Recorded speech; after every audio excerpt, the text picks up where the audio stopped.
and you're doing customer service as well, then you're going to be successful at whatever it is.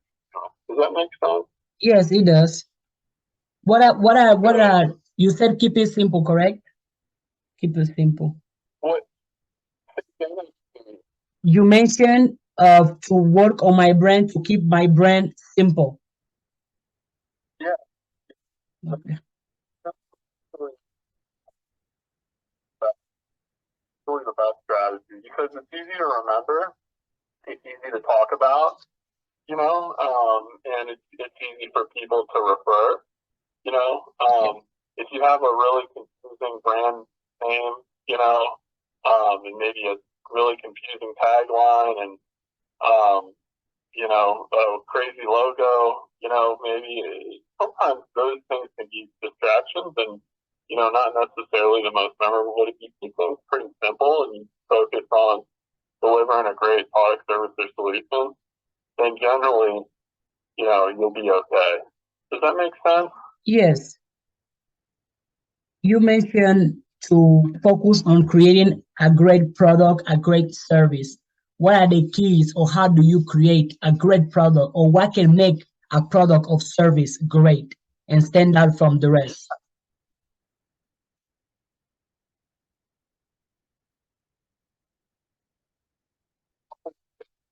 That first off, you want to look at kind of the marketplace and talk to people, find out where are their gaps in their daily life, where are their pain points, where you can deliver a product, service, or solution that they really need. Generally, the more painful the problem, the more valuable the solution, the more valuable the product, service, or solution. So if it's a painful problem and there aren't a lot of existing alternatives, then generally that's going to mean that your product, service, solution is more valuable. The other thing to think about, though, is if you're in a business that's very competitive or there are other existing solutions for whatever it is you're doing, think about how can you offer what you're providing different? How can you make it a different experience? How can you do it in a way that maybe delights the customer? Imagine yourself as the customer. How would you want to be delighted? Talk to customers and potential customers and get their to come up with a great product, service, solution, and a great brand is to talk to your customer and talk to your potential customers and ask them, what do they want to see? What do they want to see as far as features or benefits go? What do they want to see as far as that product or service goes? What do they want to pay? Does that make sense? Talking to your customer, your potential customer, is the best way to really start to identify what do you need to do as far as your product or service goes. How do you need to kind of shape it, mold it in a way that really delights them? Does that make sense? Yes. Good. Well, but if you don't mind me asking, for how long have you been in business and how many companies have you built or businesses? Yeah, so I've been involved for I've actually helped grow Startup Junkies from kind of an idea to, you might have maybe 30 people total in multiple locations and international.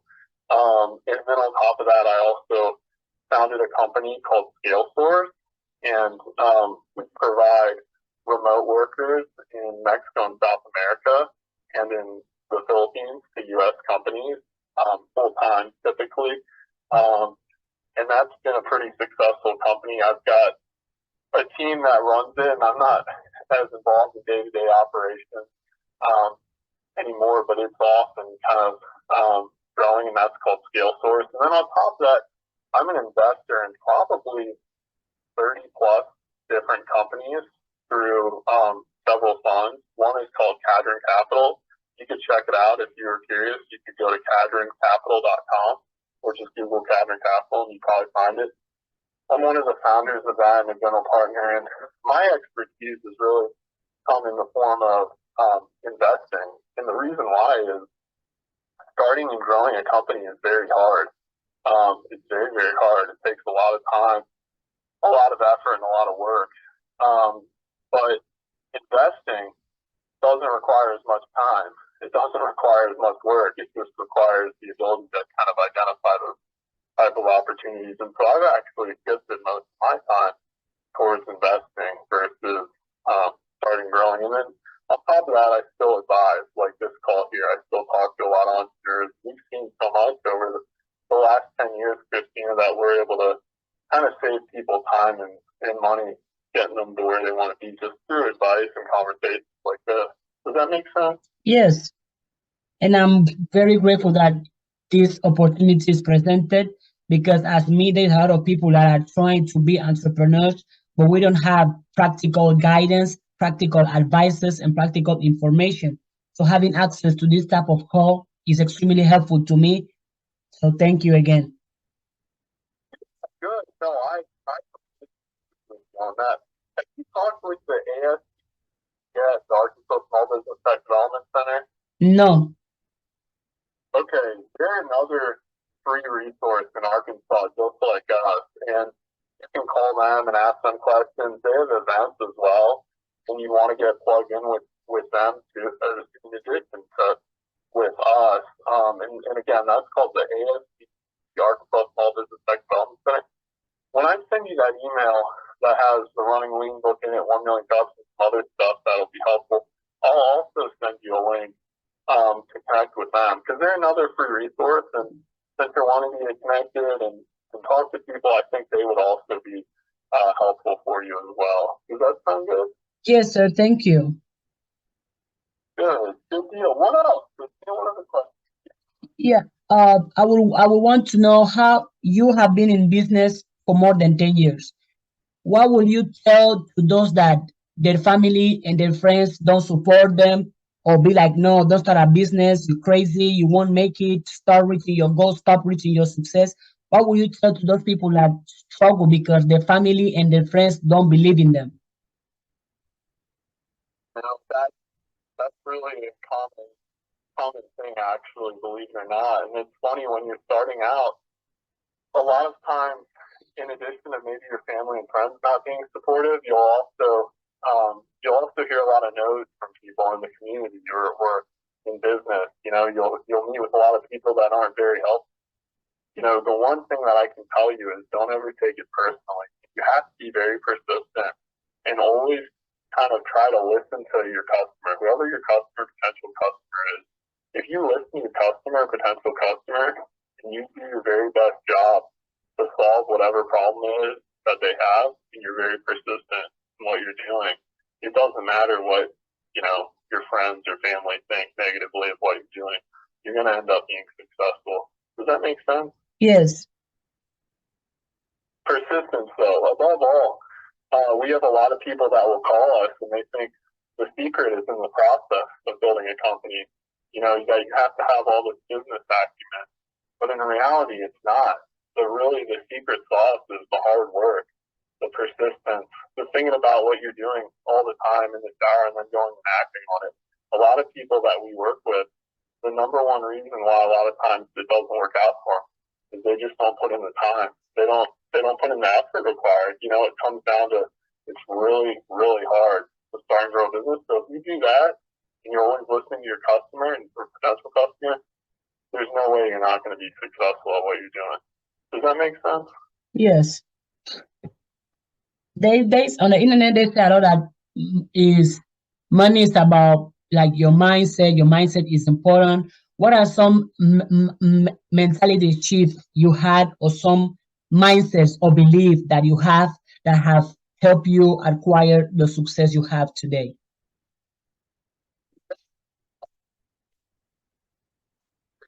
And persistence is really helpful. Always looking for opportunities. You know, a lot of times people will miss opportunities because they're always looking for an opportunity with a nice bow on it. And sometimes opportunities don't present themselves like that. Sometimes, you know, they look like something that's hard, right? And they look like change. And so, kind of from a mentality standpoint, always looking for opportunities. The other thing too is trying to be willing to say yes to things. A lot of times, it's especially possible for younger people these days to say no and to brag about how they have to say no to all these great opportunities they have. But most of the successful entrepreneurs that we work with over the years, they're yes people. They're always looking for opportunities, and if they see a potential opportunity, they say yes to it. And that doesn't mean they spend all their time and money on something, rolling the dice. But it does mean that they're going to go after things and chase things that might be hard, or might be a little different. The other thing I'll say too is if you're always talking to your customer from the earliest stages, you'll start to understand what problems they have, and you'll start to think about what solutions you can provide to solve those problems. And by doing that, that's very valuable because whatever business it is that you end up growing or scaling, it'll really be solving a painful problem. It'll be a result of talking to customers. We work with a lot of people who have come to us with an idea or with an existing business, but once they got out there and they've really started talking to customers and potential customers, they pivoted what they were doing. They changed what they were doing because it wasn't exactly what their potential customer needed. It wasn't where kind of the most painful opportunity or most painful problem lies. And so the ultimate business ended up growing, ended up looking a lot different. Does that make sense? Yes. Good. Good deal. What else? Hopefully that answered that question. What other questions? Yeah. What are some looking forward and how the economy is going right now? What are some 5 skills you recommend anybody that wants to succeed to have?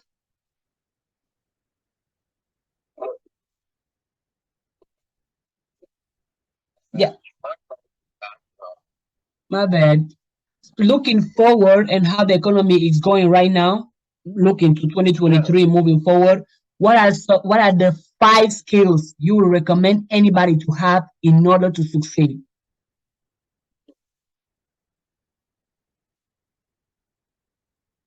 I think if you can learn digital marketing, and I would recommend just watching YouTube videos, honestly, there's so much free information on YouTube and the internet, but digital marketing and anything you can learn about finance, and those are 2 kind of hard skills that will help you out no matter what you do. If you do that and read that book, Running Lean, and there's another document literally called Talking that I'll send you, that's kind of about how to talk to potential customers. If you read that Talking Humans document, you read the book Running Lean, you sharpen up on digital marketing skills, and you sharpen up on, any kind of financial skills you can from watching YouTube and, maybe coming to our events or the AFCC's events, you'll be in a really good position to start and grow whatever business it is in 2022 and 2023, even if we end up going into a recession, which it looks like we might. Does that make sense? Yes. So focus on digital marketing, finance, any other 3 that you think can be complementary or helpful? I think digital marketing would probably be the best. I mean, in addition to that, the sales, anything you can learn about sales, which kind of ties in with marketing, but anything, and it really those would be the three main ones that I would look at. The other thing you might think about doing is trying to learn about, building teams, because at the end of the day, a company, all a company is an assembly of people. All it is a group of people, right? You're a group of people trying to accomplish a common mission. And so your ability to attract those people depends kind of on how well you can sell, how well you can convince them to join your team, and how well you can lead and manage them. And so anything you can read on leadership or management, those would probably be kind of the other 2 areas I would look at: leadership management, and then sales, digital marketing, and finance. And like I said, don't feel like you need to pay money to take a course or anything like that. So much of that information is free on the internet, on YouTube. Okay, thank you. The other question is, if you had to start back from zero, let's say you lose all the companies you have, all the money, and you have nothing, and you have to start from scratch, from zero, what are the things you are going to do to achieve the same level of success you have right now if you have to start from zero, from scratch?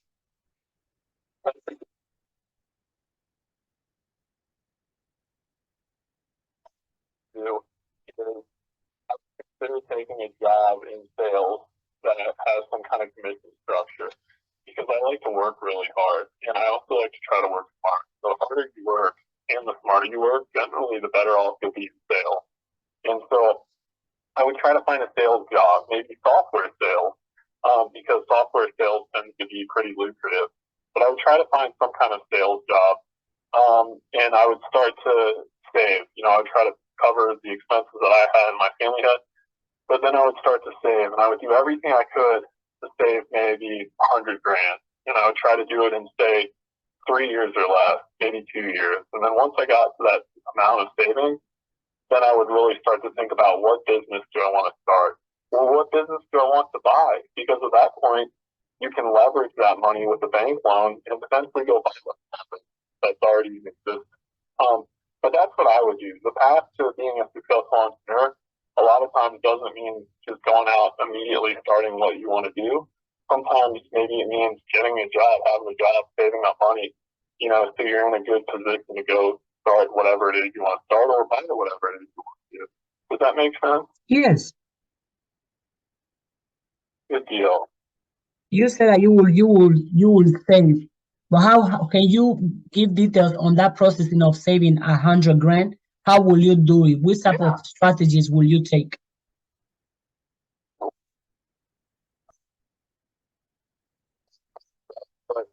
I try to keep my expenses as low as I could without driving my family crazy. Um, and I would be extremely disciplined. I would cut my expenses down as low as I could. My family might not like me, but I would downsize on everything. I would drive a used car. I would live in a cheap apartment that's safe. But I would do all those things. So I was very lean on the expense side. And then I would find that sales job where it's very much merit based and based on how much work I put in and, how much effort I put in. And I would try my hardest to make as much as I could. So I would aim to maybe make, 70K or 100K, something realistic. So I was starting from zero that first year. So after taxes, maybe that's 50K. And I would try to only spend maybe 25K and of that after tax money and save 25K. And then the next year, maybe I would try to save 45K. And the next year after that, maybe the remaining amount, whatever it was to get to that kind of 100K figure.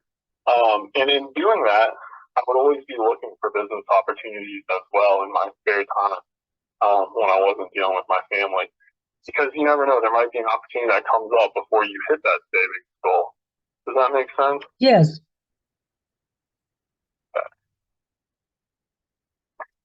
What what are the Requires a lot. sorry you said? All of that requires a lot of Absolutely.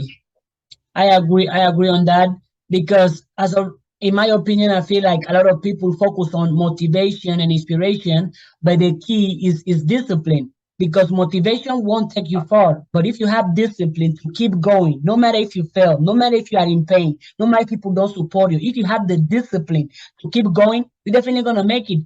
And also, I think as of right now, people lack patience, right? They want to be successful now. And I think you mentioned it that people are not willing to put the effort and be persistent.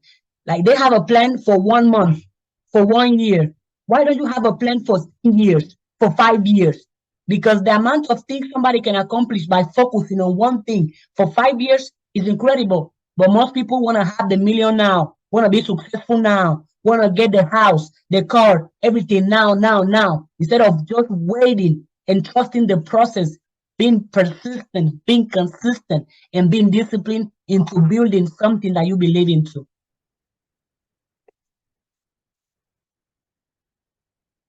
That's the don't know, right? But that at the end of the day, that's what it's all about. You're exactly Discipline. right. Yeah. Don't have Mhm. taken things.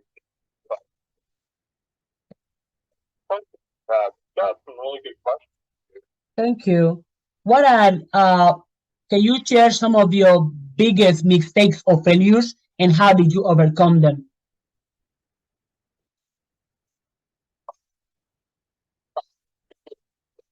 Well, a lot of the mistakes that we made, well, I've made. One mistake was I started a company with my wife called Basketball for Kids, and it was a kids protein bar. We owned the URL www.kidsproteinbar.com, and the idea was we wanted to provide protein bars for kids because kids generally don't get enough protein in their diet. Um, and we did a lot of the research, but one of the things we didn't do is we didn't talk to enough customers, kind of like what I'm talking to you about today. We didn't talk to enough customers because if we did, we would have found that while kids didn't get enough protein in their diets, it wasn't a painful enough problem for moms and dads to try to solve it with the bar. And on top of that, moms were only willing to pay maybe $1 for a bar or less, right? In fact, we found that a lot of moms and dads would spend more money on their pets than their kids, which is really sad and funny in a bad way. But we found that moms and dads weren't willing to spend more than maybe $1. We found this out way too late after we already invested a lot of money in this business because we found after we spent a lot of money in the business that the actual cost of these bars was maybe $3 or $4 per bar. And so we'd have to sell for like $6 a bar. And no mom or dad is going to spend that much on a bar. And on top of that, to get the price down, we would have had to invest millions into the equipment, into the business to get the price down to maybe $2 a bar. And so you're still going to be charging $4 per bar. And so the lesson learned there is it's really important to talk to your customers early on because the economics of that business that you're looking to get into might not be that. But if you can do this kind of customer research early and find, hey, I can deliver a product for, say, 30 cents, but I can sell it for $3, then you've got something special there potentially. So that's kind of the biggest lesson I learned from that business was talking to customers as early as possible and really understanding the unit economics as early as possible to make sure that the business could be profitable on a unit economic standpoint. Does that make sense? Yes. Good deal. You mentioned earlier, minutes ago, you talk about habits. As a successful investor and business owner, what are some habits that you have and that you would recommend any entrepreneur to have if they want to succeed in life or in business? Yeah. God, I hope it's not, some of this doesn't sound too generic, but definitely persistence, discipline, like we talked about. That's so critical. So critical. Organization, if possible. Also surrounding yourself with the right people. Like I said, a lot of people forget that a company is an assembly of people. It's not just them, and if they want to be successful, usually they're going to need to assemble people. Maybe they're not within the company, maybe they're other stakeholders. So, always thinking about that, always thinking like as an entrepreneur and a leader, you want to try to be a good assembler of people. And so, you might not always have the answer, but you might be able to find the person who does, and so a lot of times problems come down to maybe not how to solve them, or what the process of solving them is, but who do you know that could help you solve them? And so, kind of having that mindset, the mindset of keeping things really simple from an organization standpoint, that at the end of the day, all you're doing is assembling people. You want to assemble the best group of people you can, and in theory, you assemble the best group of people you can, and you're assembling them to solve a problem that's very painful for people. You're probably going to be really successful. But again, persistence, discipline, and then asking questions, always asking questions, asking, yourself questions, asking potential customers questions, talking to customers as early as possible. The other thing, and I guess this will be the final thing, we work with people who have mastered marketing and become really great at marketing, and they've driven their sales just through the roof. But then they forgot they were leading a business and they had to provide really good customer service as well, after the sale. And so we've worked with people in the past that got to millions and millions of dollars of sales and then lost it all because they delivered a product and then they weren't able to provide good support when they needed to handle maybe a return or feedback. So they ended up delivering a whole bunch of products very fast out to market, and disappointing a lot of people because maybe the product wasn't exactly what they said, or maybe they needed to, be better at handling customer issues. And so customer service is another area that is super important. You can't just be good at digital marketing and sales. You also have to make sure you're delivering a really good product, service, and solution, that you've got a team to help service any customer issues as well after the fact. Does that make sense? Yes. Good deal. Okay. Yeah. My other question is towards college and university. As of now, we see a lot of, at least I see on social media how people are like, well, college is not worthy, university is not worthy. Those degrees, you can just, as you mentioned too, go on YouTube and learn skills. But since you already reached a level of success, what are your points on college and university towards life and success and business?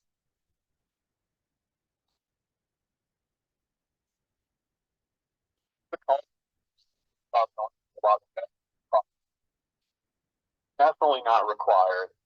Successful entrepreneur. It's absolutely not required at all. Most of the things that you want to learn in business, you can learn on the job, or you just learn out cutting your teeth, in the real world, doing whatever it is you want to do.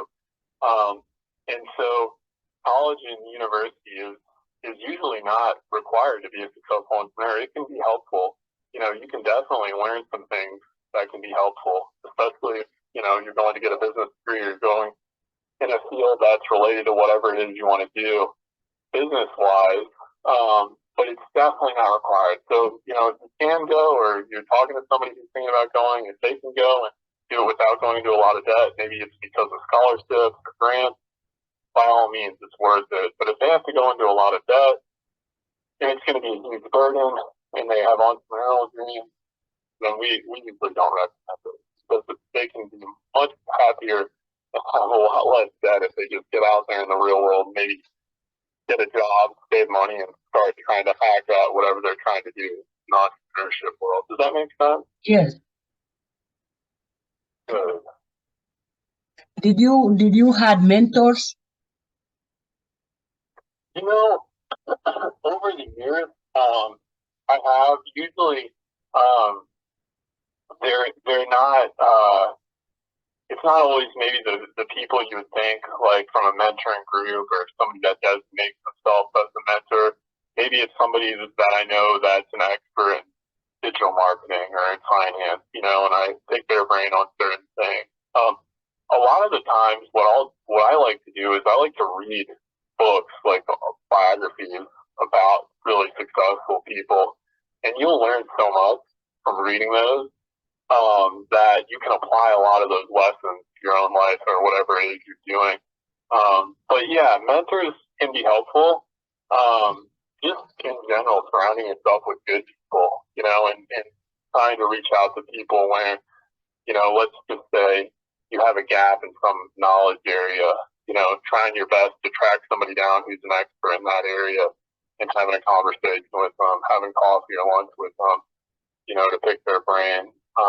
But it doesn't have to be some kind of formal or rigorous process with a mentor. Does that make sense? Yes. From what I've seen, deal. In business and in life as well, in my point of view, I feel like a lot of us struggle and beat ourselves up every time we fail or make a mistakes. How do you approach failures and mistakes in business and life?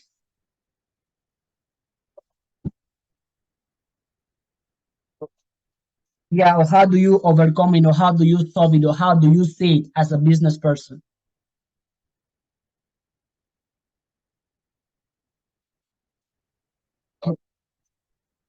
Yeah, how do you see every time you fail, you make a mistake? How do you approach it for that to not hurt you or destroy you? Entrepreneur, and there's going to be risk involved. You're going to make mistakes. Everybody we've ever worked with, everybody you'll study that's successful, there's always mistakes and failures. The funny thing is, most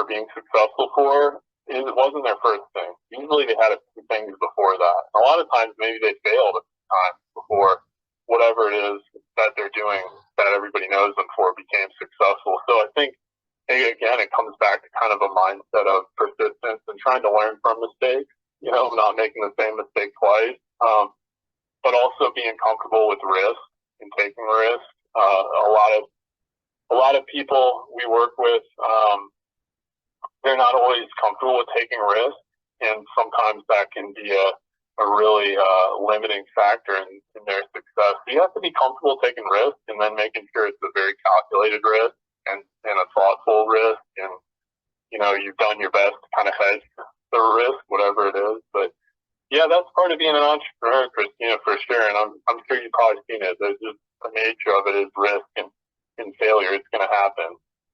I used to be in that state. I used to be so scared of failing and making mistakes. I think it comes down to how I was raised, because every time I would make a mistake in school or at home, my family will be on me. They're gonna punish me at school. So I was scared, and I spent most of my life not even trying to fail, always trying to be perfect, always trying to be right. But I reached the point that I was so tired, I was so done of trying to be perfect, that I started accepting. I would perfectly say in public, I failed. I made a mistake. It's painful. Yes. I'm going to cry. Yes.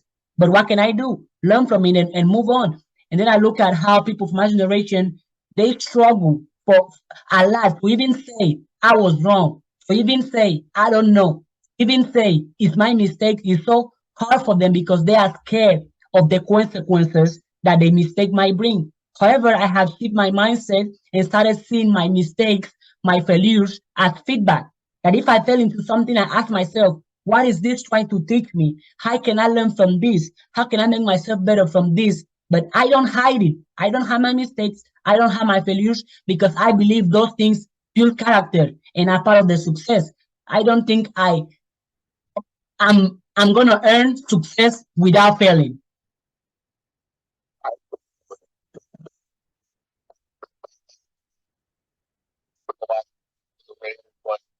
Like perfectionist, and they were scolded for mistakes. But when you're an entrepreneur, you have to be comfortable with things being imperfect.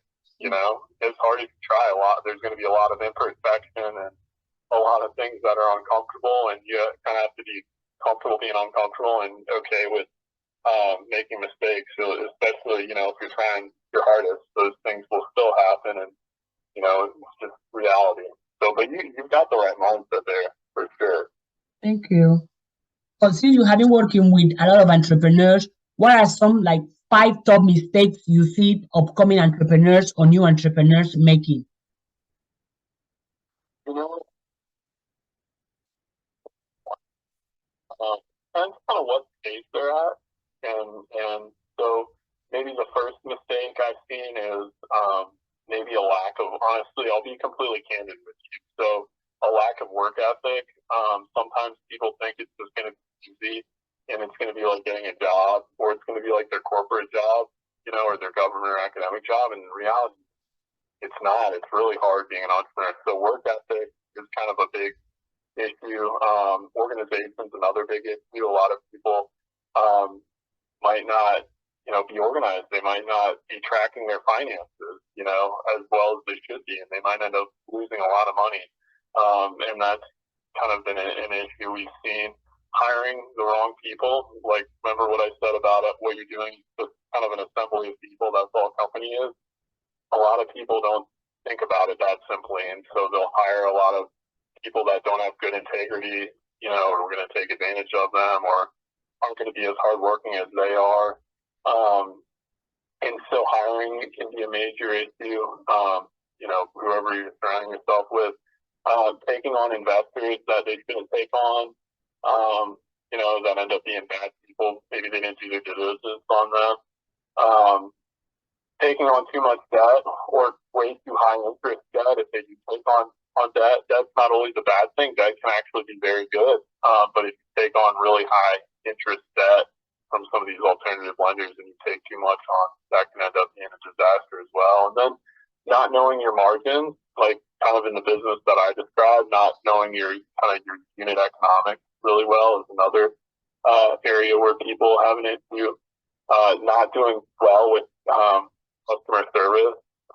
The company I was kind of alluding to earlier, they grew to like something crazy. Like I want to say they might have been to maybe 20 or 30 million in sales in a relatively short period of time, maybe a year. They grew so fast, but all those customers that made up that 20 or 30 million sales, a lot of them were very disappointed with the product, how returns were handled, and so they ended up pissing all those people off, right? They were like, they had all these people out in the world that are opposites of influencers and referrals. So those are some of the things I've seen. Does that make sense? Okay, though. Thank you for sharing. You have been sharing. I'm very privileged to have access to this information, and I'm extremely grateful. Thank you.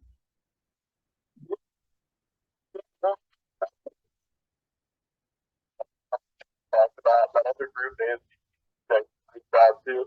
Yeah. 1 million customers spoke to. I'll send you a link to that. I'll send you a link to where we publish a lot of our events. You can come to those whenever you want. And then whenever you have questions about anything, you have my email. You can email me. And then if you have other issues or opportunities you want to talk about, you can just schedule on that calendar link whenever you want. We can chat whenever you'd like. Okay. Thank you. Thank you. Thank you so much. Absolutely. See, this is worth 1 billion information. Thank you for letting me pick from your brain. Thank you. Thanks for that.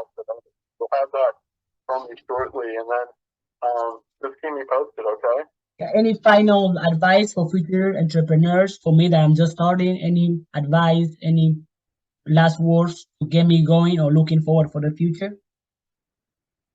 Sounds like after having this conversation with you, you got it. You just got to do it. Honestly, as simple as that sounds, you just got to do it. You got to be the catalyst that gets it done because unlike other things, nobody else will get it done. So just do it. Whatever it is that you're trying to do, whatever business it is you're trying to build, work as hard as you can and continue to stay close to the customer. Asking them questions, getting them feedback, making sure whatever it is that you're building is kind of exactly what they need. But that would probably be it. Anybody that tells you there's any kind of secret sauce out there, that there's some, life-changing line, I would be suspicious of them because honestly, at the end of the day, it usually comes down to being extremely persistent and tough. It's really hard being an entrepreneur. So. Thank you. Yeah, that's it. Well, I hope you can enjoy the rest of your afternoon, and I'm looking forward for the email, and definitely I will keep in touch moving forward.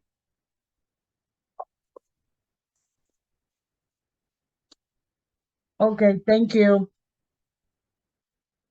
Bye. What an amazing conversation, and I took notes, and I hope whoever is watching this video, please apply this information. This is one person who has 10 years of experience, more than 10 years into business. He's an investor in 3+ companies. Imagine the amount of knowledge, the amount of information he just gives me. He gives me, but I recorded this call because I want to spread, I want to put out there because I believe that we all can be successful. We all can achieve our goals. We all can achieve our dreams, but it's all going to come down to how much work you individually you put into it. I cannot come and do the work for you. Nobody will come and do for you what you cannot do for your own self. You can do it. You can achieve it. You can have it. No matter if somebody supports you, no matter what your friends or your family might say, if you believe in yourself and if you create an amazing product, an amazing service that solves issues or that provide a customer a great experience, you're going to make it. As he said, customers are the key. Customers are the key because customers are the ones who are going to run your business. So if you have to stay in touch and know what are your customers' problems, what are your customers' issues, what are your customers' pain, what do your customers want to see, because the more feedback you receive from them, the more you will know what to make your business about. And also, you need the right people. Around here in the world, there is a lot of people who are negative, who are toxic, who don't have an integrity, who don't have work ethic, who are lazy, who make excuses, who procrastinate, who are just the wrong people for your company. Do not entertain those people. Do not bring your people along with you. Because if you are around negativity, you are going to become negative. Have the right people around you. Have the right mindset around you. But in order for you to be around, if you want the right people, you must be the right person. And how do you know if you're the right person? By you having self-awareness. Asking yourself if your habits, your skills, your mindset are creating, are supporting, are empowering the life that you want for yourself. Because guess what? Again, nobody will come and do for you what you cannot do for your own self. If this information was helpful and valuable, please share the video and let me know in the comment which part of this talk of this conversation I have with this amazing. I'm so fortunate. I'm so thankful extremely for this information, and subscribe for more videos. Thank you and see you in my next video.